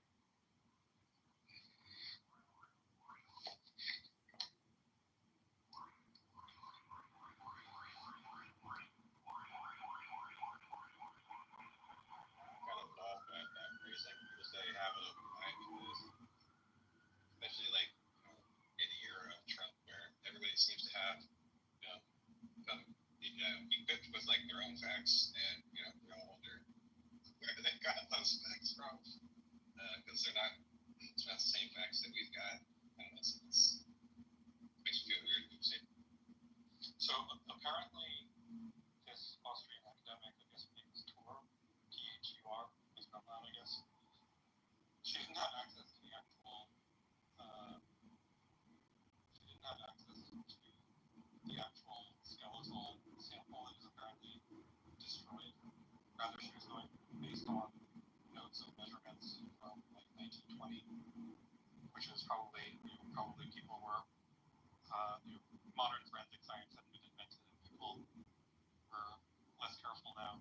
But I just don't think that there's consensus that this, even if we knew that the 100-plus-year-old notes of certain measurements that this academic is drawing from were actually accurate, I don't think there's consensus that this is a good, reliable way of ancestry? Yeah, you have to collect a whole bunch of data. We also have medieval depictions. Funny enough, actually, medieval depictions. Cleopatra, how people in medieval times thought she looked like. And she's depicted jet black. I mean, obviously, that's not. It's very little. It's lower down on the scale of everything. But obviously, all these things add up. So we need to see what else was there. But if she didn't have any Egyptian ancestry, I doubt that I think that's the major thing. Was she partly Egyptian, or was she partly on her mother's side or something like that? That would be the only way to really substantiate the claim. Either way, I'm neutral on it. What race cast? Say that again. Say that again. It feels like there are more pressing questions in history than what race should we cast Cleopatra in.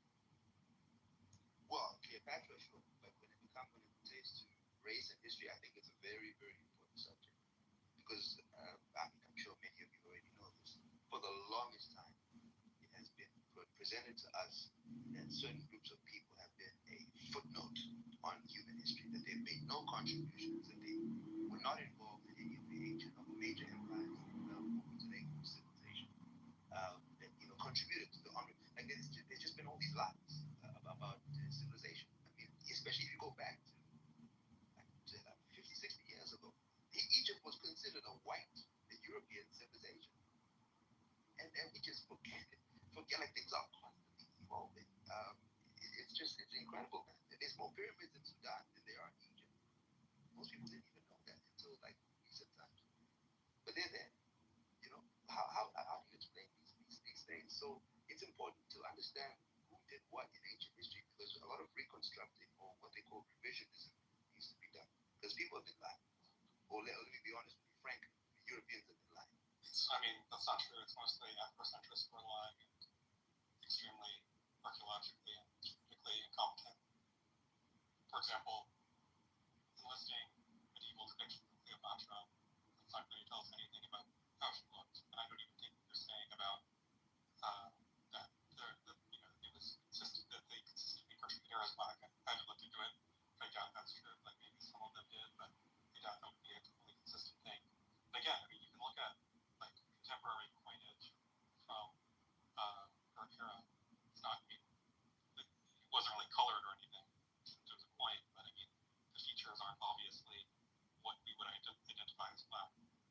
But again, I mean, we have pretty good records of her essentially entire family line, since there was, a lot of incest and brother-sister marriages among the Ptolemies. I mean, there's a few. There's always a possibility that, like, there were non-paternity events. So, like, one of her female ancestors cheated with some, like, African or black, whatever, non-member of the family. But it's pure speculation. And really, it's just Afrocentrics who are really motivated to scrounge up whatever really pathetic evidence that they can find and then try to rewrite history in order to, claim the achievements of ancient peoples or figures for groups that they personally feel a little more identification with. And like, I feel for me to figure out your race is like missing the point. The majority of humans are footnotes to human history. We don't have records of their exploits. The gender or ethnicity of, let's just say, Aristotle doesn't exactly matter as much as the influence Aristotle had. It doesn't matter if he was ethnically Greek, ethnically Carthaginian, ethnically Roman, ethnically Tuscan, ethnically Frank, ethnically German. None of that matters. It matters that he had an effect on history through his writing and action. That's why we all know the name Aristotle. Well, his race. It might not matter to you, but it matters to some people. In particular, it matters a lot to Afrocentrics. They care about it whether or not you think they should. So it's important to point out the fact that they're just blatantly lying about everything and can't actually assemble any good evidence. Well, I'm trying to more undercut the desire. I'm saying that the motivation to identify the racial identity of characters from history, except in like racially charged moments like Malcolm X, Martin Luther King, Abraham Lincoln, in those instances, their race is relevant. But aside from that, it's missing the point.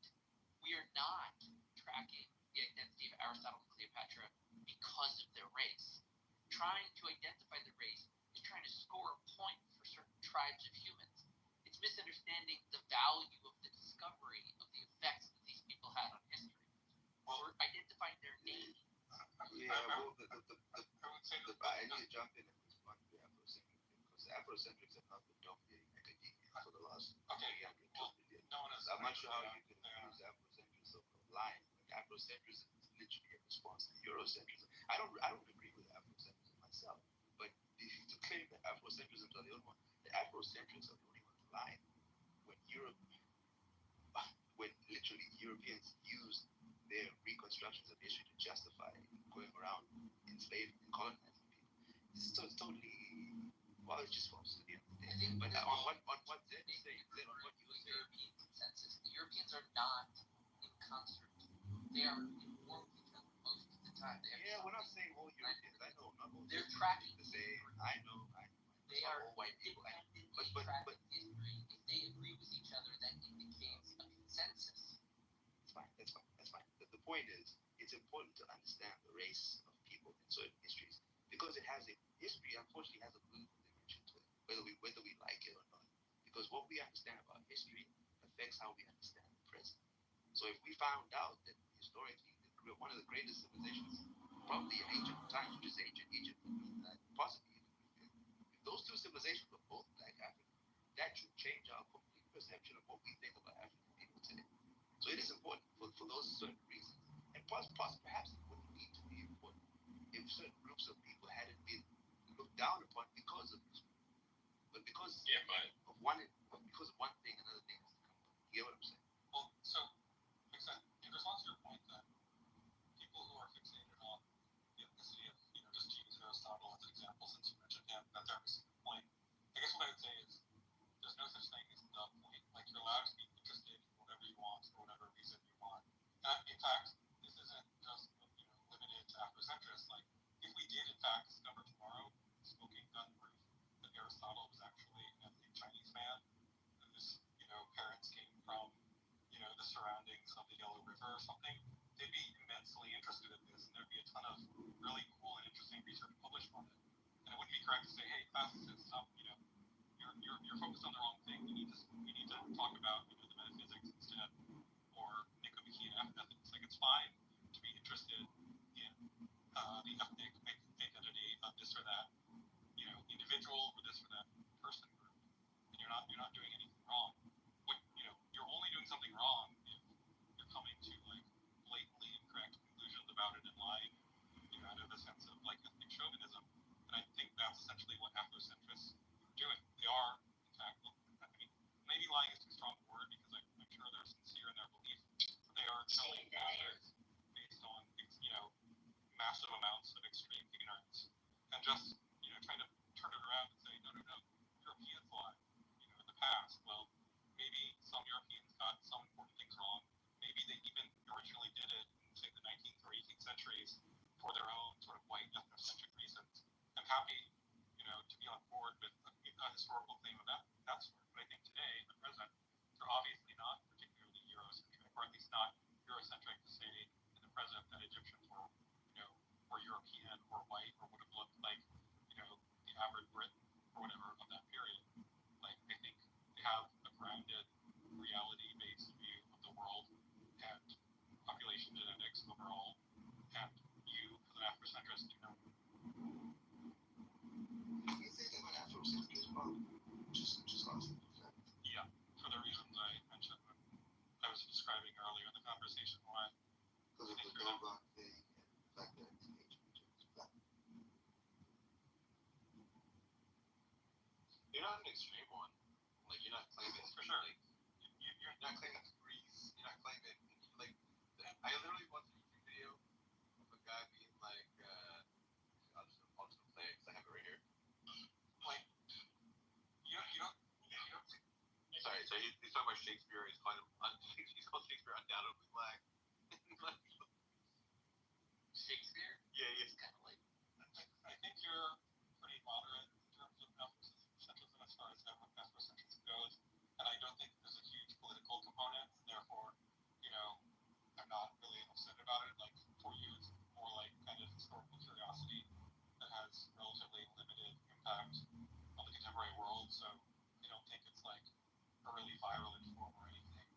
Nevertheless, as someone who, I think of you as a smart person who's sincerely interested in history. Like, I want to tell, like, for want you to understand for your own sake and your own, I'm sure, interest in believing true things over false things, that the ancient Egyptians were not, in fact, black. I mean, they're basically pretty much the same people as modern Egyptians, with minor differences. Just to mention, there is a famous ancient Greek philosopher who wasn't a Greek, the founder of Stoicism, Zeno. He was a Semite from Phoenicia, like ethnically. I mean, there may be a sense in which that was true, but there are the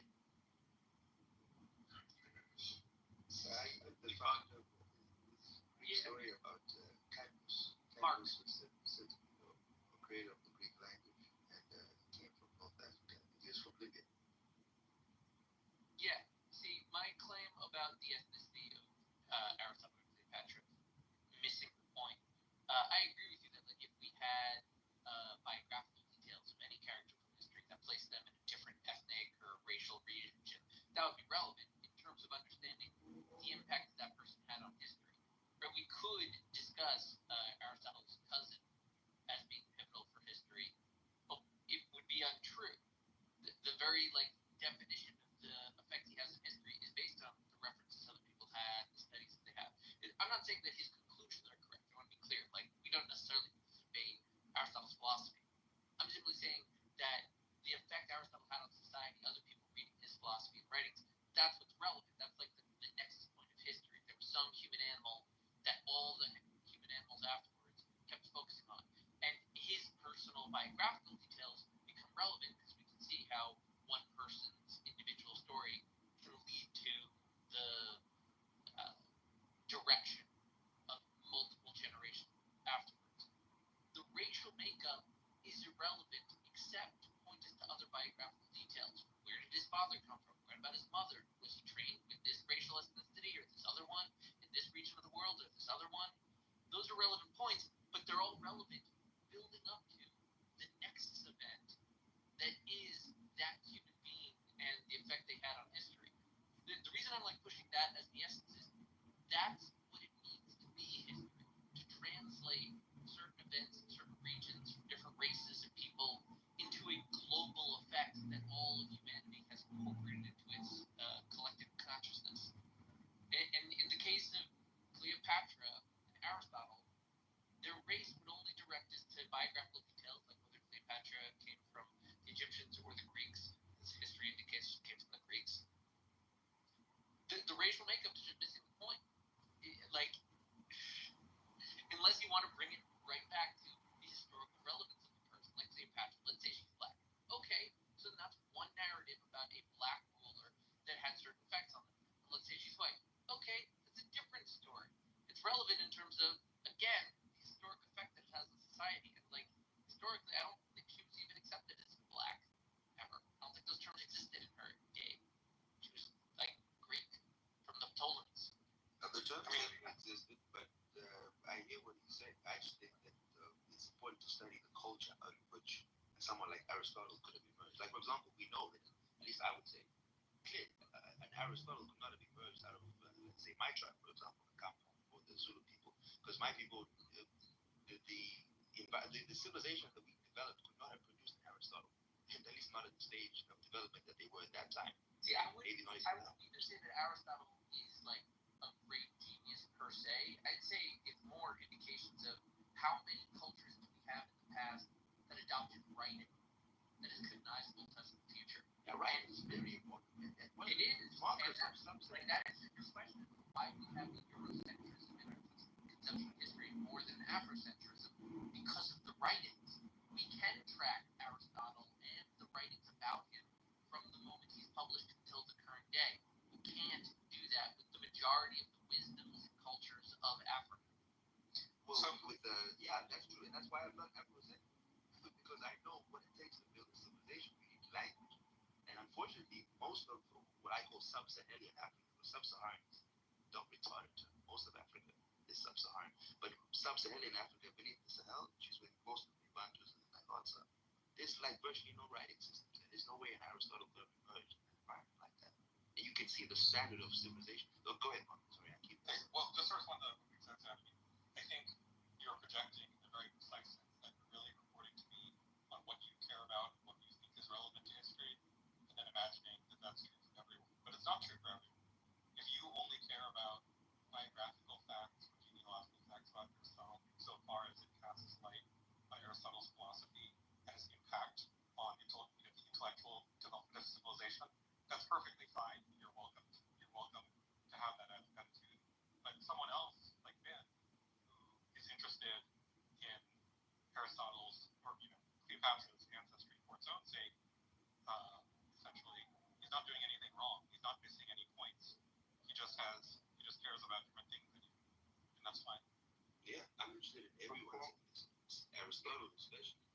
saying Well- that it's well, what I what- had in history. I'm saying this is collectively what humans are after in history. The consensus of people. that I'm you- after the whole truth, not just about what makes me feel comfortable. Right. I mean, I would say that is, projection is two charts of work. You know what I mean? Like, there's no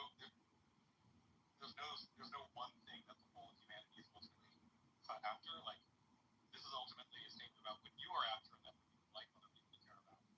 But they don't- Not exactly. I agree. They Not all people are after they one don't thing. care about it, and that's okay. I mean, or at I- least, what I'm rather trying- they care about it, but also care about other things. I'm That's not trying okay to for them give to care about. my impression of what I want when I study history. I'm trying to give my impression of what it looks like humans are after when they study history.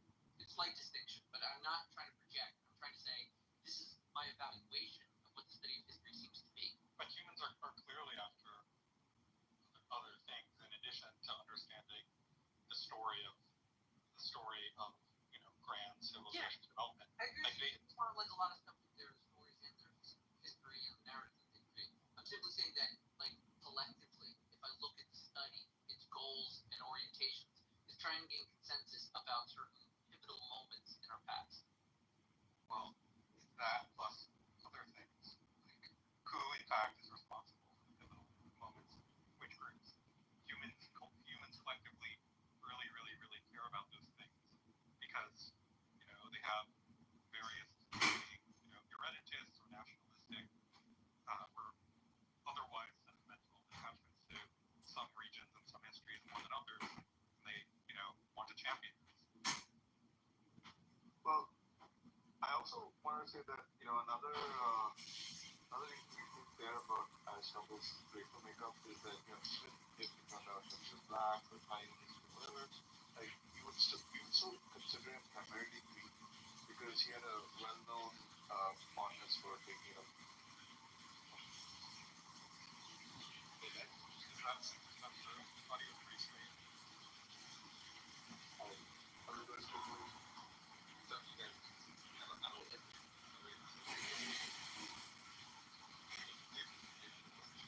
like ignore the race. Focus on the physiognomy of long face, long nose, large eyes, like those big long moments kind of look like that. But if this was like a tradition of dumb, or do you think this is just the fact that like when you cartoonists would draw someone really nice looking, they would kind of draw something like this, but like we just have like this idea of like this is like maybe like in our brains exaggerated features of how people look like. Which place do you think is most like? And ignore the racial because Have you like looked into the Wikipedia page and physical appearance of Jesus? I can give those some fascinating data points. I think some of which I added like 15 years ago or something, or like in early Wikipedia. I don't know how much it exists. So there's this like early Christian debate about the looks of Jesus, and the Eastern Church Fathers seemingly have this weird view that he is very short and ugly and probably hunched back for some reason. That was Paul. And with no, Paul doesn't say anything. Like these are like early Church Fathers. yeah, there was a deeper meaning that's not right. They have like various kind of, and they say this fulfills various prophecies from Isaiah. That he will be scorned, etc., etc. But then among the Latin Church Fathers, you get like people like Augustine and some others who say like, no, he is like God incarnate. He was perfect, so he needs to be perfect in his body too.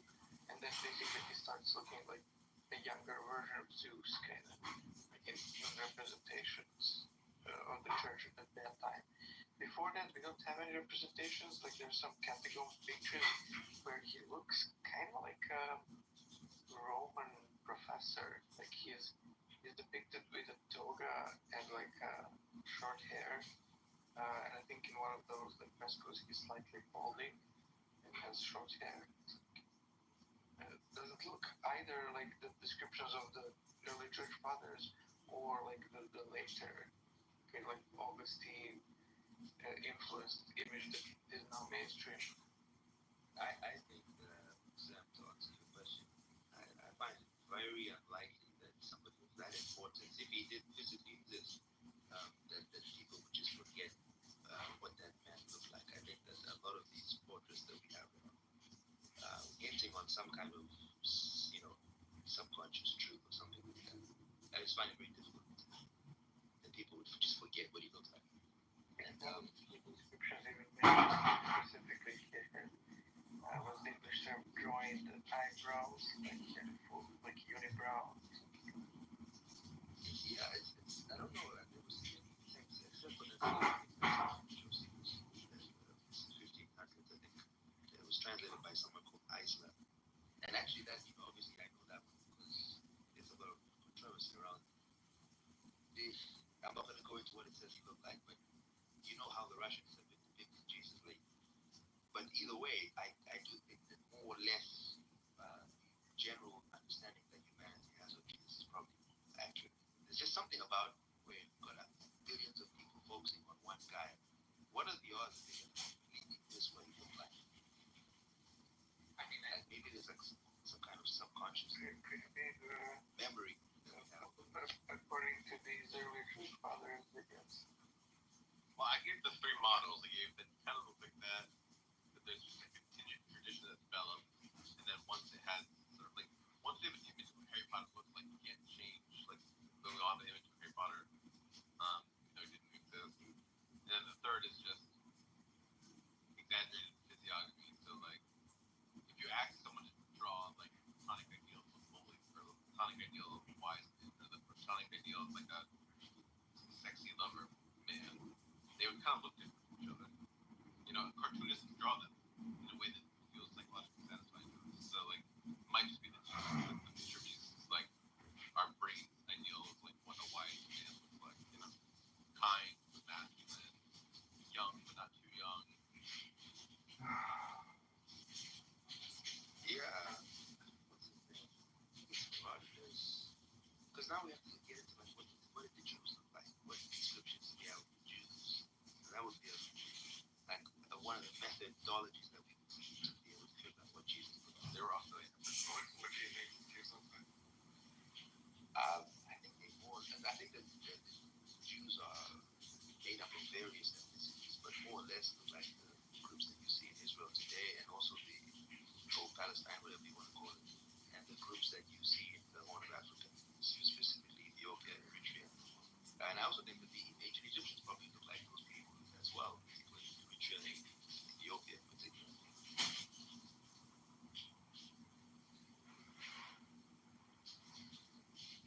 There's also Josephus who mentioned that the Jews were said to be of Ethiopian origin. I'm not too sure exactly, but one thing I am certain of is that the group of people who are described as the Hyksos in ancient Egyptian relief, those are the people that match the Israelites. You can clearly see their murals on the walls of Egypt, and they look just like the Middle Easterners today.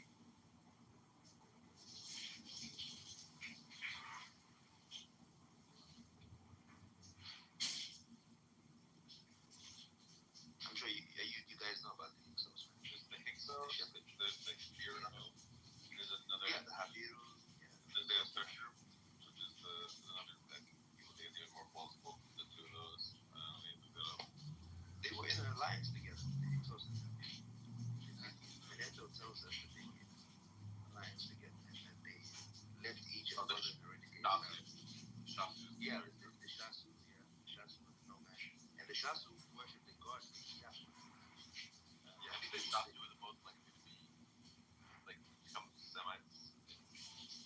Like the fact that they worship Yahoo, come on, like. He is right there. Yeah. The Shasu is very good referring to themselves as the Hebrew. The Haibri or something. I heard that from Professor Kamen. I think it's pretty mainstream that Yahweh was imported among the Canaanites, right? Kind of like the Midianite kind of North Arabic area.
obvious Afrocentrism, obvious moderatism. I don't know. I just the idea that Africans were present in Israelite tradition. I don't see.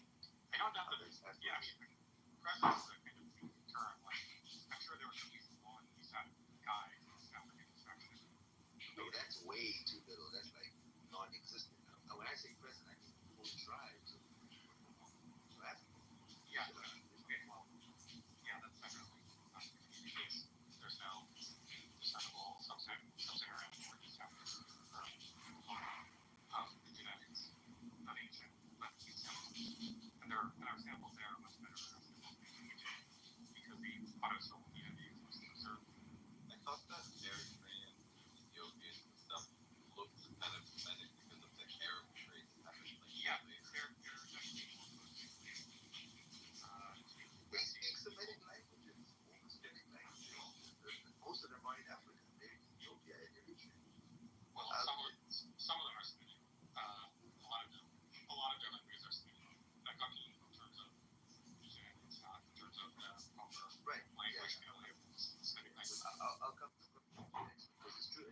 Most of the limited samples that we have in the Middle East, I don't think, unless you want to go all the way to the Matutis, I don't want to go there.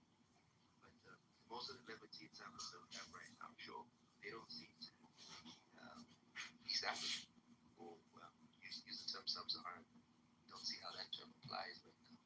But remember the story of the Israelites is that they were scattered and they, before during their time in Egypt, they migrated back migrated to the Middle East. And then when the Assyrians came in, the 10 tribes in the north were scattered.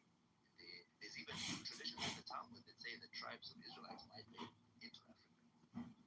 So like, you can't just ignore these things. And then Josephus saying that the Israelites were of Ethiopian origin, and the fact that all these the tribes in Ethiopia, invited to Israel, they don't consider the authentic Jews. This is not controversial. Ethiopians being Jews. Well, it's not controversial that they are valid religious Jews. It's certainly controversial that they descended from any vagabond ancient Israelite tribe. But I mean, first of all, I'll have to go back to the David Wright paper, but I'm sure a lot of the samples that they use are going to predate, the destruction of Israel or Judah by Assyria or Babylon. So I don't think that's really going to be a factor.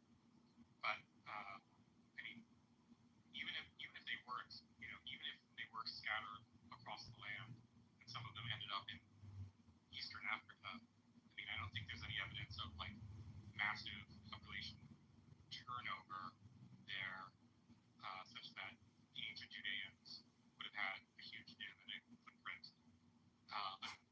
And then finally, like, I don't think that the ancient historians that you're drawing from are really all that reliable. Sometimes they might be in some cases, but it's kind of a toss-up, and you have to sort of see when their stories really agree with the physical evidence, like archaeology or genetics.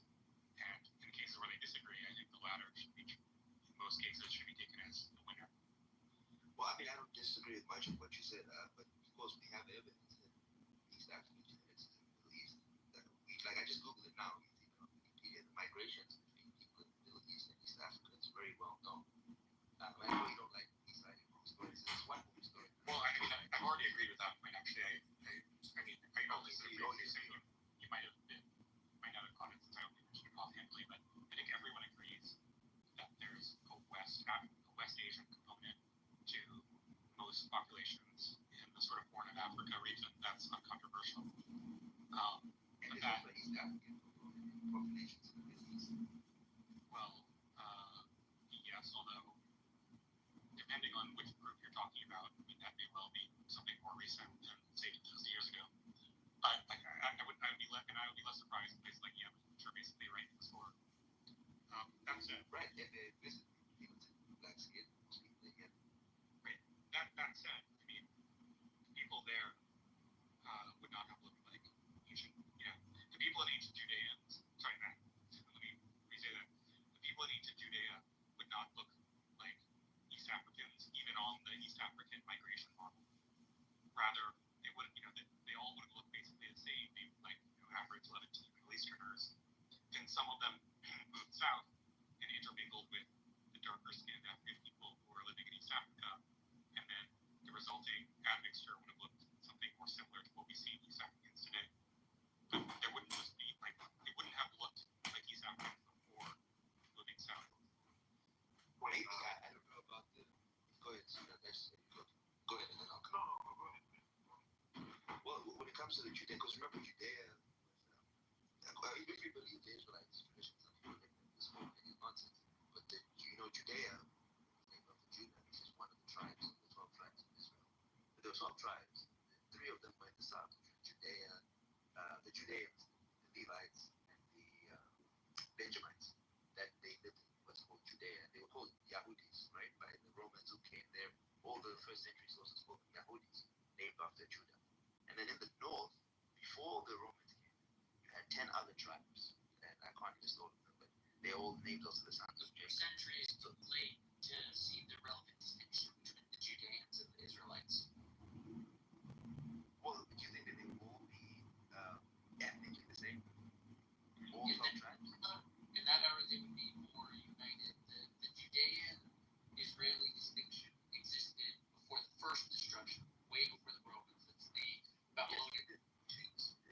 Yes, and my point is that that distinction is important. And if you think that all the No, but what I'm trying to say is that identifying a people referred to as Judeans from the first century, whether you mean BCE or CE, is going to be a much later group of Jews than the original Jews. Exactly. That's my point. That's my point. Exactly. And I'm saying that those other tribes, exactly, all the Romans who did, their genetics has not been isolated, and I don't think we can assume they would be exactly the same as the Judeans, because the 12 tribes is an allegory. All 12 tribes is not genetically the same, just like the three sons of Noah are all genetically the same. There are three different continents that we belong to. This whole Abrahamic tradition it's a very multicultural thing. That's essentially what I'm trying to say. Go ahead, son. We can assume that they were probably, at least, if not exactly identical, it's at least very, very similar, because it's the sort of norm for geographical neighbors, like very close geographical neighbors, to be very genetically similar, like mass migration in that era, that would result in large genetic turnover just for really bad climate. And moreover, like, it'd be extra surprising if the tribes in the north were really similar to East Africans far to the south. The ones in between were like genetic outliers. So even if we can't say for absolute certain, it's like a very safe bet that whatever lost tribes there were, I'm not even sure there were 10 of them or whatever, 9 or 10 of them. It's a very safe bet that they were genetically similar to other Middle Eastern populations at the time. Okay, I just have a question. If we found East African samples from first century to Judea, would that change your mind? Well, it depends. I mean, it could. It's going to depend. I mean, on the same level that we have, modern Levantine samples that match the modern Egypt. Well, again, it depends on what you mean by level. But if we found, an appreciable quantity of them that were like very clearly, unmistakably East African rather than merely quote unquote Levantine, then sure. Yeah, that's fair. We're on the same page. Something you said earlier, which I think is interesting, is that you don't really believe in the African theory. And I think there's a sense in which we did evolve in Africa, but there's a sense in which we didn't, because there's this whole thing of the Homo erectus left Africa and then made a whole traveled around the world, and then Homo sapiens evolved in Africa, and then they traveled around the world and intermixed with the killed and intermixed with the various other humanoid groups, and then they come back into Africa and they mix together. So it's kind of like a complicated stew, that just happened in Africa. Yeah, my theory is try not to take them to, because here's what the genetics is showing. The oldest mitochondrial line seems to be in Southern Africa. I think it's amongst the Khoisan. Yeah. And the oldest white, I think it's called white, the male one, the oldest male line is It's found in Central Africa or in Cameroon. And there's actually a man, there's also a Black American man that shares the same DNA as well, named Albert Berry. So it's very clear that the oldest genetics of human beings is in Africa. But, my theory goes a little bit outside of it. But let's just focus on that because I don't want to share it now because I don't want to lose any more credibility. But if you are interested, I'll share it with you all the time. But it has a lot to do with like migrations and cataclysms and stuff like that, and how population can become the seeding ground for a new age of humanity. You think there was just like various cataclysms? Like how many? What's the cycle that we're on? These like cataclysms. I'll use the sort of like the Indian term for it. In India, they have this idea of root races. Or, I mean, it was a theosophical idea, but it's borrowed from something in the, I think it's in the Puranas or the Mahabharata, I can't remember. Supposedly, we're in this age. There's been 5 cycles. In India, they have 300 trillion year cycles. Maybe we get the number. But, these are all stories and allegories. So I don't know, to be very honest with you, in terms of, this is not an empirical discussion. Now we're just talking about beliefs and what's in India and what's, But did I answer your question? I know you're uncomfortable talking about this stuff, but yeah, in these spaces I'm uncomfortable. Disrespecting me, and then nobody's in these kind of spaces. People won't take me seriously when I start talking about these things. I understand. Well, Vosity has got some colorful views, and she does. I think that I actually don't know much about them, but I know that what I have read is like it's pretty spicy. Like I think she believes in like something Atlantis and stuff like that, and I don't even know. Yep. You're a serial killer because she probably, accepts you for that. So, They go around and build these mansions for the settlement. All of it. It's documented information. So I've come to terms that, the further we get away from the time of the Prophet Muhammad, the more a Muslim personally have to rely upon like spirituality, because inside of you, you're gonna go through so many turmoil because the external side of you is also gonna see what is going on in this world, and you have to figure out, like, how do I navigate this? Like I see nothing of the Sunnah in today's time. How do I navigate this? And that's where like purifying your nafs is so essential. Having some type of like zud, abstaining, even if it's just like one day you just abstain from the dunya, you put your phone up, something, or you fast, consistently working on your nafs and your ruh, because this world we think is bad now is going to keep getting worse and worse and worse. There's going to come a time, there's going to be so-called Muslim leaders going to say, I don't believe in the Quran. They're going to stand up and say, I don't believe in the Quran. Yeah, somebody messed this up. Well, I don't believe there was a prophet Muhammad. It's going to keep getting worse. So we have to make sure that our inside has a connection with Allah subhanahu wa ta'ala. We hold fast to our prayer. We hold fast to just the Sharia, in a sense of just what Allah called for us to do, for us to establish justice, for us to enjoy what is good, forbid what is evil, for us to protect our families from the hellfire, for us to make sure that we pray and we're fasting. These small little things that we think are small, wallahi alazim, they're huge, because our society, I'm not saying never, I don't like the word never, but in the near future, would never resemble an Islamic identity. I don't care if you go to the most holy, quote unquote, holy country in the world that is.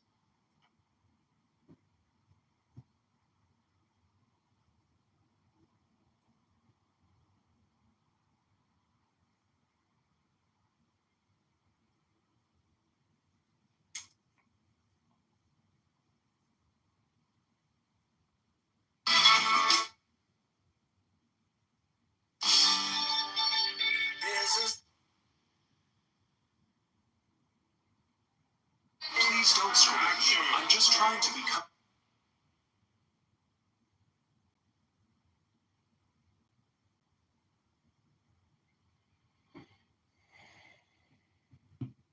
are viral, miles on them, because you will put miles and miles and miles on these jeans. Now, these are the best.